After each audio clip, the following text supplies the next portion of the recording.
I'm here today to talk about the doctrine that neutralizes. And you're wondering, what the heck is that? Let me give you a little background here. I had a friend, he was an evangelist. I'm not going to mention his name. He's passed away a couple of years ago. But he traveled the circuit, traveled the United States. And he spoke to me privately one day, and he said, Steve, he goes, when I warn people in some of these churches, not all of them, some of them, about the necessity to be ready for what's coming, he said, lo and behold, somebody will say, well, what about the rapture? And it neutralizes everything that he talked about. It's the doctrine that nullifies, neutralizes.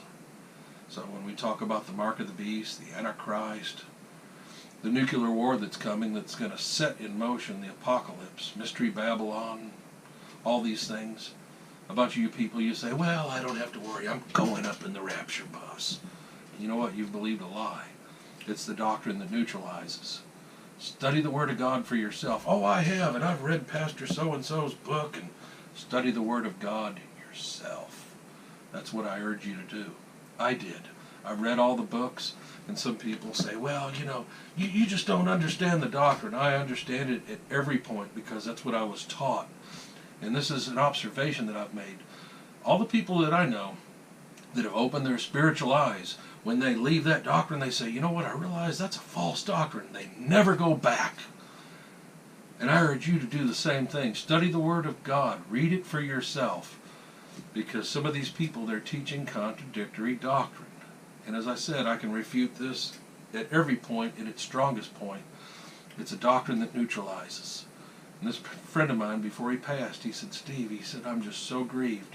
He said, I laid out an entire message, and he said, somebody will stand up and talk about the rapture, and he said, it just destroyed everything that I said.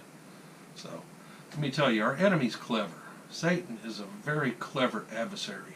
The Word of God says that he was wiser than Daniel, and look at the book that Daniel wrote. My gosh, it ties right in with the book of Revelation. And nowhere in the book of Daniel does it mention a pre-tribulation rapture. And actually, nowhere does it in the book of Revelation.